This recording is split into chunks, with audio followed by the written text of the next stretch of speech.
Olá, pessoas!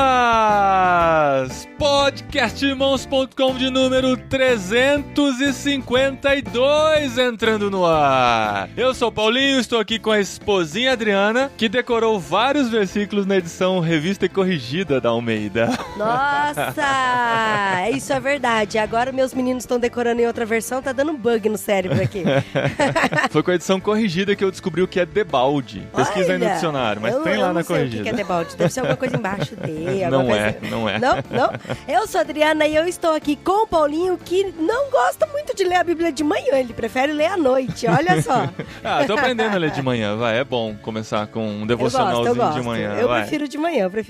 E nós estamos aqui nesse programa, o segundo do ano, na verdade, o terceiro, né? Porque a gente tá em ritmo de férias ainda em janeiro. Ritmo de férias. Isso, resgatando piadas de podcasts anteriores, né? Muito bem. Porque a gente tá publicando os podcasts gravados no Comunica Missão. Esse é o último. É muito especial, é curtinho. É curtinho, mas é muito especial. Mas esse ritmo de férias, entre aspas, porque na semana passada publicamos um podcast rechonchudo, caprichado. Sim, o literário. Sobre o livro Crime e Castigo, Dostoiévski, o podcast literário mais completo que já fizemos até hoje. Podcast gordinho, né? Porque Afinal, o livro é gordinho. Exato, sobre um livro de 600 páginas, esse clássico do Dostoiévski. Então confere aí no feed, confere no site, no Spotify, em qualquer aplicativo de podcast. Mesmo se você não leu o livro, e principalmente se você não leu o livro, serve de um guia, até um incentivo pra você ler. Ficou muito legal o programa, muito especial, com várias participações aí de convidados. Como o livro tem 600 páginas, a gente não conseguiu contar tudo, não tem todos os spoilers, não tem tudo, né, amor? Não, tem pequenos spoilers só pra você se interessar ainda mais pela obra. E a gente anunciou que daqui a 3 semanas, no caso, né, vai entrar o próximo literário sobre o livro O Discípulo Radical de John Stott. Gente, o livro muito fácil de ler, muito gostoso, é tranquilíssimo de ler. São 8 tópicos para você que quer ser um discípulo radical, de capítulos bem leves e diretos. 8 características de um discípulo radical. E radical não é radical de sou radical. É radical de raiz, assim. De levar as coisas muito a sério. Então lê com a gente, porque o próximo literário a gente vai discutir o livro de John Stott. Ainda sobre livros, a gente precisa reforçar mais uma vez que nós temos um canal no YouTube que a gente falou sobre séries, sobre filmes, e agora nesse último vídeo a gente falou sobre livros e deu 5 dicas para você que quer desenvolver o hábito de leitura. Exatamente, gente, assiste lá, o vídeo tá muito legal. E assim, o vídeo não é só pra quem ainda não tem hábito de leitura, mas assim, é pra todo mundo, né? É pra quem já tem um hábito de leitura, pra ver se segue algumas dicas lá, pra quem ainda não tem o hábito de leitura e pra aquela pessoa que gosta muito de ler, mas às vezes não tem tempo, às vezes não consegue parar pra ler e tal. Então é pra todo mundo, né, amor? Isso, e se você tem um amigo que quer desenvolver o hábito da leitura, compartilha, ajuda a espalhar o nosso vídeo aí, a espalhar o nosso canal, assine se você ainda não assina. A gente ainda não chegou nos 1000 inscritos, estamos pertinho. A gente quer muito ultrapassar essa barreira aí, então a gente conta muito com você. Na próxima semana nós não temos o podcast, mas depois, já na segunda semana de fevereiro, a gente volta com força total, com podcasts muito especiais que a gente tá preparando aí, pra você continuar acompanhando nosso trabalho também em 2019. 2019 vai ser uma loucura, né, amor? Siga-nos nas redes sociais pra ver aí o que a gente tá fazendo, pra ver o que a gente tá preparando. Será que a gente conta o que a gente vai fazer na semana que vem? Vamos só dar, assim, pra você nos seguir nas redes sociais, fica de olho, porque a gente tem uma viagem muito especial na semana que vem. Uma viagem especial, uma viagem inédita para toda a família da Gaspar. Foi um cruzamento de vários fatores que permitiram que a gente fizesse essa viagem. Sim, o incentivo do Thiago Ibrahim aí, olha só, no barquinho, ele encheu o saco da gente pra gente. Vocês têm que viajar, família, vocês têm que viajar. Obrigado, Thiago. Isso. E a gente vai produzir conteúdo nessa viagem. A gente pretende produzir conteúdo nessa viagem. Também uma viagem dos sonhos pra todos nós. Então siga-nos nas redes sociais. Eu tô como Paulinho De Gaspari no Instagram. A Dri tá como Dri De Gaspari no Instagram. Siga também irmãos.com no Instagram, no Facebook. Acompanhe a gente e assine o canal no YouTube também, pra você acompanhar essa nossa viagem e ficar por dentro de tudo que vai acontecer agora em 2019 também. Beleza? Vamos lá então pro Comunica Missão em Belo Horizonte. A gente falou com o Dr. Eni Walter, o diretor da Sociedade Bíblica Brasileira. Gente, da SBB. Isso. SBB, não é BBB, apesar de estar no começo do ano. Há tantos anos no Brasil. Brasil SBB aí, produzindo e distribuindo Bíblias. Você vai conhecer um pouquinho mais do processo de distribuição, da importância das traduções e por aí vai. Vamos lá para BH agora com Paulinho de Gasperi, que está lá nos esperando. Olha isso, amor. Vai lá, vai correndo.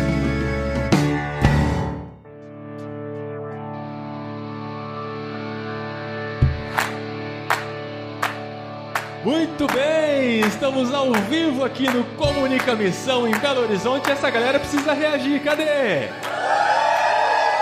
isso aí, muito bom estar aqui com vocês, momento muito especial da gente conversar mais sobre comunicação. E hoje a gente tem a oportunidade de conversar sobre a comunicação através da Bíblia, por meio do trabalho da Sociedade Bíblica Brasileira. A gente tem a honra de receber aqui Dr. Erni Walter, diretor da SBB. Doutor Erni, seja muito bem-vindo ao nosso podcast. Esse é o podcast Irmãos.com. Agora, no ano de 2019, a gente completa 13 anos no ar. O site vai para 21 anos. É muita história que a gente tem por aqui, mas nada se compara com a história da SBB. Essa entidade sem fins lucrativos, beneficente de assistência social de natureza filantrópica, assistencial, educativa e cultural. A gente vai falar hoje aqui sobre distribuição, tradução, tudo que envolve a produção de Bíblias no Brasil e em todo o mundo. Mas o Dr. Erni, eu queria começar perguntando um pouquinho sobre a história da SBB, que faz tanto parte da nossa vida. Onde tudo isso começou? Onde começa a história da Sociedade Bíblica? Bom dia. A história da Sociedade Bíblica, eu costumo fazer que nem na história geral, tem a história e a pré-história. Pré-história, é. Como organização que existe hoje no Brasil, ela começou em 1948, que as igrejas se reuniram e tomaram conta. Mas o trabalho de Sociedade Bíblica no Brasil, ele começou em 1808, na verdade, quando a família real portuguesa, Dom João VI, veio para o Brasil fugindo do Napoleão, que estava invadindo Portugal. Eles pegaram os barcos, vieram aqui para o Brasil, vieram para o Rio de Janeiro, e aí o Dom João VI, chegando aqui no Brasil, ele declarou o Brasil Reino Unido de Portugal. Então ele, tanto faz se o reino é unido, ele podia ser rei aqui ou rei lá em Portugal, que ele sempre estava no seu reino. Uma outra coisa que ele fez, que a gente aprende nas aulas de história, é que ele abriu os portos do Brasil às nações amigas. Quando eu era criança lá, aprendi esse negócio de abrir os portos, pensei, mas o que é isso? O que significa, né?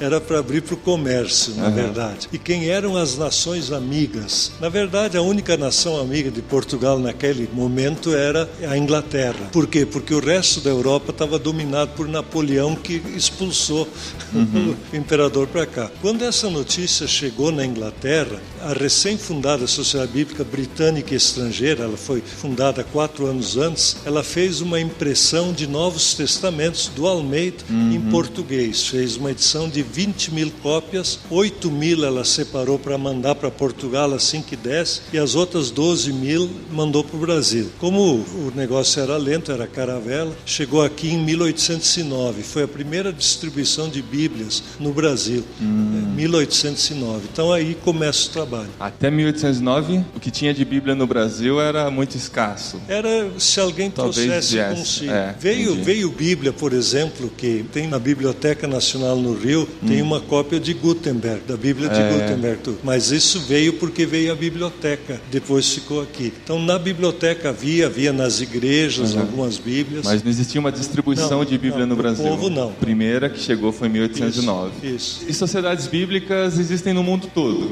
né? Essa do Brasil foi organizada em 1948, isso? Isso. Você falou? Mas existem em outros lugares do mundo, né? Qual que é o princípio de uma sociedade bíblica? O que uma sociedade bíblica precisa ser para ser uma sociedade bíblica? A história é curiosa. A história da Sociedade Bíblica, a ideia da Sociedade Bíblica começou com uma menina galesa, País de Gales. O nome dela era Mary Jones. E essa Mary Jones, ela era de uma família cristã, ia na escola, ia na igreja, mas não tinha Bíblia em casa. E ela aprendeu a ler, ela tinha 8, 9 anos, ela queria uma Bíblia. Aí os pais foram falar com o pastor, e o pastor, igreja anglicana, provavelmente, ou reformado, mas acho que era mais anglicana ali. Ela falou falou com o pastor e o pastor disse, olha, eu não tenho Bíblia para vender, mas eu tenho um colega numa cidade, 40 quilômetros, ele tem normalmente Bíblias e custa tanto, deu preço, o preço era caro. E a menina então voltou para casa, trabalhou, guardou dinheiro e ela foi caminhando com o auxílio dos pais, foi na casa do pastor, esse que tinha as Bíblias, foi lá, eu sou Mary Jones, que comprou uma Bíblia, o senhor tem? Aí ele disse, olha, eu tenho uma e está prometida. Aí a menina contou sua história ao pastor, ele se comoveu e disse, essa Bíblia tem que ser sua. Aí esse pastor, tocado por aquilo, uma menina querendo a Bíblia,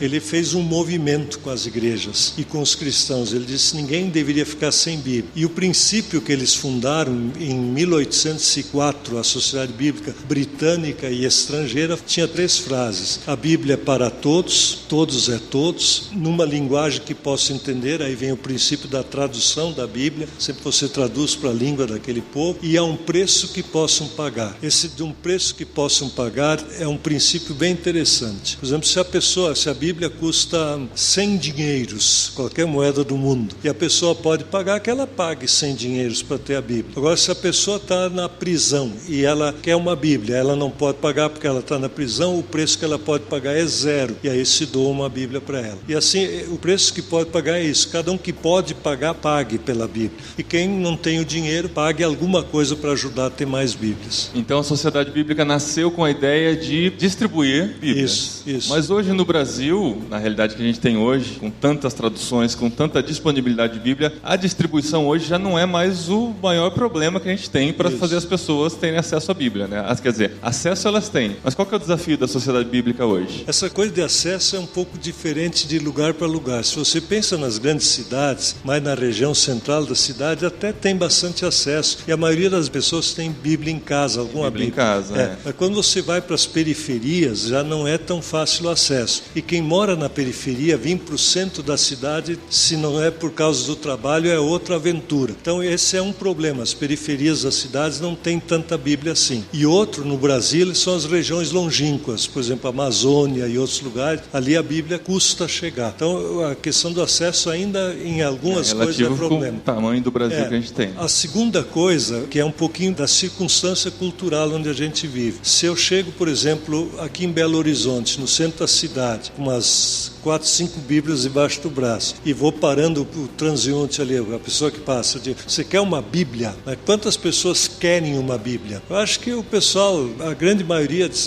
vai aceitar. Sei lá. Você acha que não? Eu não tenho tanta certeza assim. Depende muito de onde a gente estiver. A sociedade está muito secularizada e está desprezando bem mesmo. Agora, se eu chegar para todas essas pessoas e elas tiverem um problema na vida delas, eu digo, eu tenho um negócio que pode te ajudar. Você quer? Praticamente todos vão dizer, eu quero. E isso é a Bíblia. A Bíblia é algo que ajuda as pessoas. Então, para quem está doente, traz consolo. Quem está preso, traz consolo e orientação. Quem está com fome, ela traz alento e assim por diante. Então, o que nós fazemos hoje na Sociedade Bíblica, a gente procura levar a Bíblia para as necessidades das pessoas. Quais são as necessidades que as pessoas têm?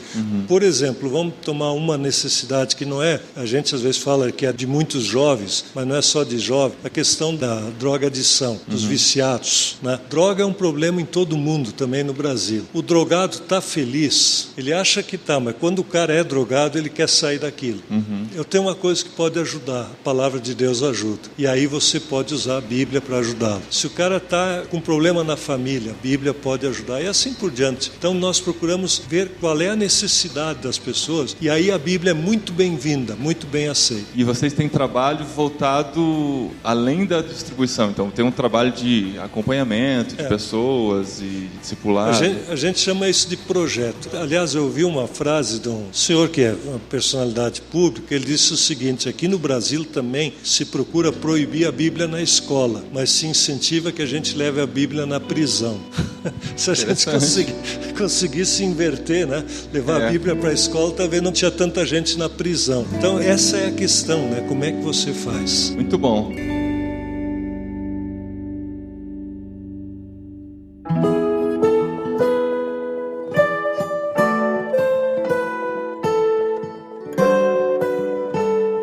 Gente, tem perguntas? Porque assim, o que tem a ver a gente falar sobre distribuição, tradução da Bíblia no evento de comunicação, né? Afinal de contas, a Bíblia é a maneira que Deus escolheu para se comunicar com a gente. É o que a gente tem hoje de meio de comunicação e é o que a gente deve fazer como comunicadores, né? Então a gente está entendendo um pouquinho como é que funciona essa distribuição. Por favor, seu nome e sua pergunta. Bom dia, meu nome é Kátia. A minha pergunta eu tenho muita curiosidade de saber como funciona na sociedade bíblica a tradução de Bíblias para dialetos pouco conhecidos e estudados. Eu sei que os já são conhecidos já é um trabalho bem trabalhoso, mas eu tenho curiosidade de saber para esses que têm pouco estudo da língua, como que funciona na sociedade bíblica. Uma das coisas, quando eu falei lá de como começar as sociedades bíblicas, lembro que eu disse na linguagem que posso entender. Aí é o problema da tradução. Toda comunicação, na comunicação se usa basicamente palavras. Eu sei que tem outros campos de comunicação, de sinais e assim por diante, que também de emojis. E etc e tal. Mas quase sempre há uma referência, 99% há uma referência a toda a nossa comunicação, ela é codificada em palavras, tá? E depois decodificada. A língua, por exemplo, o português que nós falamos, por exemplo, ele falou emoji, se eu não... É o futuro do português, vamos dizer assim. Então, se você falasse há 10 anos atrás essa palavra, ninguém ia rir. Pois é. Todo mundo, eu não entendi esse trem aí. Então, emoji é típico de comunicação. A comunicação, ela vai mudando. Até as palavras vão mudando de sentido. Ela vai voltando para a Idade das Pedras, quando eles desenhavam nas cavernas, né? Diz que tinha um ministro aqui de Minas Gerais que foi para o exterior e quando ele voltou na alfândega, barraram ele vinha com a mala dele e aí eles perguntaram, ministro, tudo jóia? Ele disse, não, metade é roupa. Então, essa coisa de comunicação é complicado, né? Então, veja como funciona. A mesma coisa que eu digo, está todo mundo legal, eu não estou querendo dizer que estão de acordo com a lei, mas a palavra legal é de acordo com a lei. Então, a comunicação, ela depende do contexto, depende do ciclo, e as palavras vão mudando de sentido. Então, na tradução da Bíblia também vai mudando de sentido, dentro da própria língua. Aí começa a tua pergunta, né? Então, o português, por exemplo, se eu digo que no altar do Senhor, lá, quando eu descrevo lá o altar do Senhor, lá no Pentateuco, havia na Arca da Aliança 4 cornos. Eu digo essa palavra, depende do ambiente que eu estou, os caras, mas 4 cornos no altar? O que eles estavam fazendo na arca, né? Estão percebendo? E ele só estava querendo dizer que tinha 4 chifres, né? Um em cada canto do altar. Então, essa palavra mudou de sentido. Então, se você põe na tradução da Bíblia corno hoje, você é melhor trocar na tradução por chifre. Só para entender um pouco como é esse processo de tradução. Não é que a Bíblia mudou, para dizer a mesma coisa muda. Então isso é língua. Então você tem que traduzir inclusive do português para o português, do grego para o grego atual. Por isso que surgem as novas versões continuamente, né? Agora a outra questão é para uma língua nova. E línguas novas no mundo existem mais ou menos 6.500 línguas classificadas e todas são chamadas de língua. Nem se fala mais em dialeto porque é a língua daquela gente, mesmo que seja uma modificação de uma língua. É que nem nós chamar português de dialeto e língua espanhola, que o português veio de espanhola, aí ofende a gente, né? Então, essa é uma questão. Como é que você faz? Então, tem língua, por exemplo, que não tem registro escrito. Ela é só oral. Quando a língua é só oral e você quer imprimir uma Bíblia, traduzir, imprimir uma Bíblia, você tem que fazer o registro da língua. Tem que fazer um vocabulário, um dicionário, tem que fazer uma gramática, como é que é o presente, como é que eles expressam o passado, como é que é o futuro, como é que são as expressões idiomáticas e assim por diante. Então, todo esse processo faz parte da tradução da Bíblia também. Depois você registra, faz a retrotradução, né? Você tem que ter um intermediário.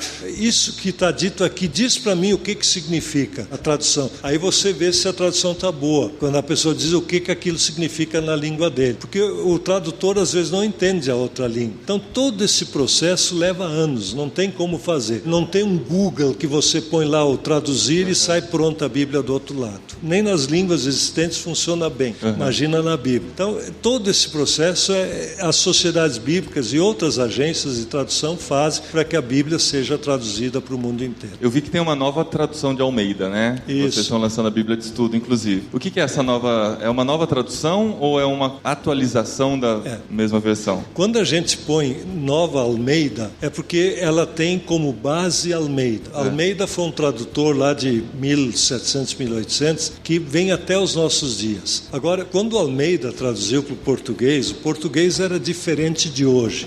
Então tem palavras que ele usava ou fórmulas de falar que ele usava que hoje não se usa mais. Então você precisa atualizar. É só pegar uma Almeida corrigida que a gente tem uma noção disso, né? Que já é uma corrigida, nem a versão original. Nem a original. Então a nova Almeida, ela procurou, por exemplo, algumas coisas bem simples. Ela procurou usar a forma da frase como nós usamos no português. Por exemplo, todos nós aprendemos, e a gente sabe, no princípio criou Deus os céus e a terra. Isso é o jeito hebraico de falar, criou Deus. Se eu fosse pôr o verbo, o sujeito e o predicado, comeu João o pão. É a forma indireta, né? Até dá para entender, né? Mas se eu digo comeu João, João é o sujeito ou é o predicado? Você está percebendo? O objeto. Então comeu João o pão, né? Quem é quem? Na nossa maneira hoje de falar português, a gente diz João comeu o pão. Deus criou os céus e a terra. Então isso foi obedecido. Mas isso, para fazer uma nova versão como essa, vocês voltam para os originais? Sim, tem que voltar. Não é só pegar e fazer uma revisão do português. Não é uma revisão linguística. Porque senão, se você traduz de uma língua, digamos, o original é grego, você tem o português. Se você faz do português para outra, toda língua tem suas questões culturais. Sim. E aí você não consegue. Você vai perdendo. Não, mas eu estou pensando para dentro da própria Almeida. Isso. Mesmo assim tem a consulta aos originais. Legal.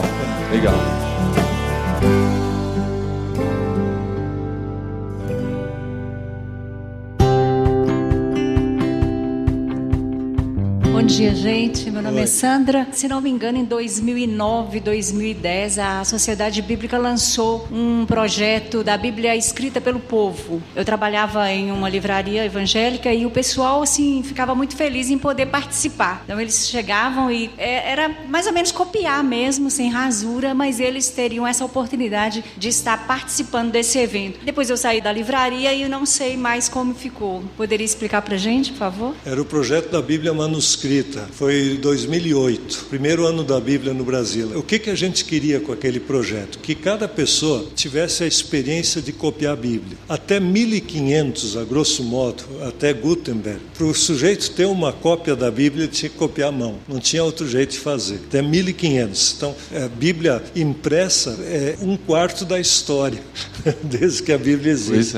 500 anos só. Então, ela chegou até nós, a Bíblia, como nós temos hoje, porque copistas copiaram. E para ter essa experiência de copiar a palavra de Deus, a gente fez as Bíblias manuscritas. A gente fez 2 Bíblias nacionais, copiadas um pouco em cada estado, e fez uma Bíblia em cada estado. O projeto foi concluído. A Bíblia aqui de Minas Gerais está na Biblioteca do Estado de Minas. Todas elas, cada estado está na sua. Uma em cada estado, que legal. E as nacionais, uma está no Museu da Bíblia em São Paulo e a outra está na Biblioteca Nacional. Então o povo brasileiro copiou a Bíblia. Esse era o projeto. Que projeto legal, muito bom. Agora eu queria saber um pouquinho sobre a distribuição de Bíblias em países fechados. Como que a SBB atua? Vocês fazem contrabandos de Bíblias ou conseguem entrar tudo legalmente? Como é que funciona? As sociedades bíblicas, elas têm um procedimento que a gente sempre atua de acordo com a lei do país. Então, a gente respeita a lei do país. Então, se, por exemplo, num país fechado, as escrituras, não pode entrar Bíblia? Não pode abrir uma sociedade bíblica. Entende? Então, a sociedade bíblica como tal, ela pode ser proibida de trabalhar num país. Agora, se há alguma abertura legal para entrar, a gente aproveita a abertura legal. Eu vou dar 2 exemplos. 2 exemplos são legais. No Egito, por exemplo, eu não posso oferecer na rua uma Bíblia. Digamos, você quer uma Bíblia? Eu te dou uma Bíblia. Eu não posso fazer isso, é proibido. É contra a lei. Agora, eu posso vender Bíblia. Posso abrir uma lojinha para vender Bíblia. As pessoas entram lá com a intenção de pegar uma Bíblia. Ou eu posso fazer tipo telepizza, anunciar. Você quer uma... Disque Bíblia. Disque Bíblia, né? Telebíblia. Você põe um número, o cara liga, aí um motoqueiro vai e leva a Bíblia na casa dele. Isso é legal. E eles fazem isso. Eu tive lá com o secretário-geral da Sociedade Bíblica do Egito, Rames Atala, e o Rames contou, ele disse, olha, tem muita coisa que é proibida para a gente aqui, mas a gente não consegue fazer tudo que é permitido para distribuir a Bíblia. Olha só. Então, às vezes a gente olha, é proibido proibido.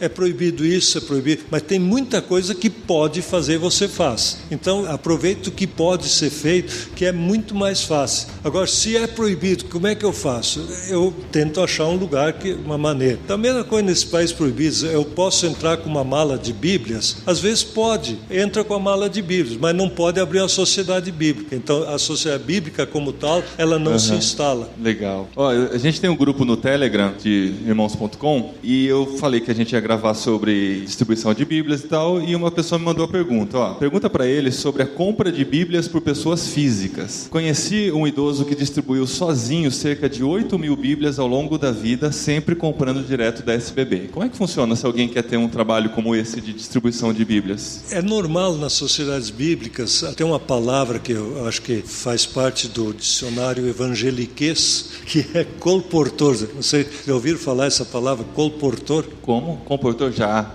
Que era o que vendia Bíblias de casa em casa, né? Isso. Sou velho o suficiente para saber disso. Essa palavra colportor vem do francês. Col, pescoço, né? Ele pendurava a bolsa dele no pescoço, cheio de Bíblias, e aí ia de casa em casa. Daí vem o colportor. Era quase que um mascate, um vendedor ambulante de Bíblias. Hoje nós temos o projeto semeador. Se a pessoa se inscreve em uma das lojas da Sociedade Bíblica, a gente não chama de loja, chama de secretaria regional, são 10 no país, inscreve lá, você quer ser um semeador, né? Então você tem que preencher lá um cadastro e você adquire as Bíblias com um preço especial e você pode ou vender as Bíblias ou doar. É interessante que a igreja evangélica no Brasil, ela foi fruto em grande parte do trabalho desses colportores no século retrasado. Eles iam pelas cidades. Aqui na Bahia, eu conheci no sul da Bahia, uma igreja batista que começou com o trabalho de um colportor. Ele foi para aquela cidade, vendeu Bíblia e fundou a igreja e foi adiante. Legal. Ele não ficou ali. Então, pode ser feito esse trabalho até hoje, mas tem que preencher esse cadastro e fazer. Aí a gente distribui Bíblias. A gente tem uma política de preço, aliás, na sociedade bíblica, bem interessante. Por exemplo, gratuitamente a gente distribui em projetos que a gente chama projetos bíblicos de impacto social. Por exemplo, o cego recebe a Bíblia de graça. Na cadeia, na prisão, a Bíblia é distribuída de graça. Qual o tamanho da Bíblia completa em braille? Dá quantos metros de altura, mais ou menos? Uns 2 metros de altura. 2 metros de altura, a Bíblia toda em braille. Olha, nunca peçam para o cego levar a Bíblia dele para a igreja. Quem trouxe sua Bíblia hoje? Levanta a Bíblia, né? É 40 quilos de papel, cara. 40 quilos? 38 volumes grandes. Caramba, que legal. E a outra pergunta aqui, como a igreja brasileira e as missões podem caminhar junto com a SBB para que povos ainda não alcançados ou menos alcançados no Brasil tenham acesso à Bíblia, seja escrita ou falada? Como que a igreja e as missões podem apoiar a SBB? Sabe que uma das coisas que as igrejas, eu acho que ainda não tomaram consciência é que a sociedade bíblica é delas, foram as igrejas que fundaram, não é de uma organização separada, é das igrejas. Ela é governada hoje, a governança da sociedade bíblica são representantes das mais diversas igrejas. O que pode fazer? Vamos colocar Bíblia para distribuir de graça, a gente tem que receber oferta. Sem oferta não tem como distribuir de graça. Então nós dependemos de ofertas. Por exemplo, para dar Bíblia para cego, uma Bíblia completa para um cego custa mais ou menos R$3.000. R$3.000. Olha só. 40 quilos de papel em alto relevo, braille, e é dada de graça para o cego.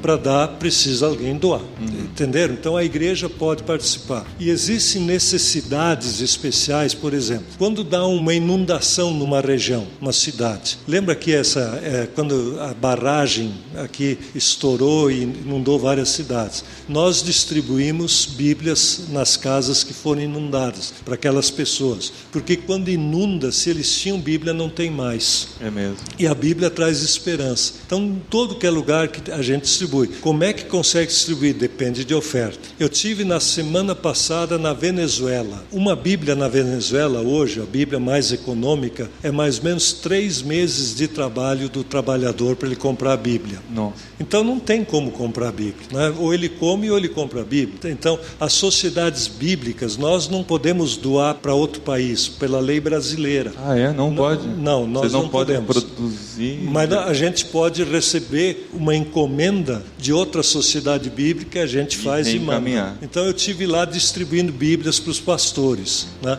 E nesse fim de semana tinha um outro colega meu, Marcos, ele estava em Cabo Verde, na África, na ilha de Cabo Verde, são 10 ilhas no país, e lá também organizando uma sociedade bíblica, para eles terem um processo contínuo de Bíblias. São 600 mil habitantes no país, então muita coisa. Guiné-Bissau, que fala português, nós já fizemos 2 vezes uma edição de Bíblias para eles. A igreja pode apoiar esses projetos perguntando e ofertando. Eu tenho 2 projetos agora no Chile, uma Bíblia em romané é a língua dos ciganos, eles chamam de quitanos. Então é a primeira vez que vai ser publicado o Antigo e o Novo Testamento em romané, primeira vez na história. E eles precisam 10 mil Bíblias e eles não têm dinheiro para publicar. Aí o secretário lá, o diretor de lá me perguntou, você pode me ajudar? Eu digo, se alguém doar, eu posso. Então veja, com uma outra língua que tem o Novo Testamento pronto lá no Chile, é o Mapuche. Vocês ouviram falar dos índios Mapuche, que teve encontro com o Papa, eles têm conflitos lá no Chile. Tem o Novo Testamento pronto e não é publicado por falta de recursos. Então isso as sociedades bíblicas tentam viabilizar através de ofertas. Precisa desse jeito. E não adianta, por exemplo, tem lugar que não adianta querer vender Bíblia. Em hospital, por exemplo, o cara doente, ele precisa ler a Bíblia, mas você vai lá botar no plano de saúde dele, né, 10 ampolas de injeção e uma Bíblia.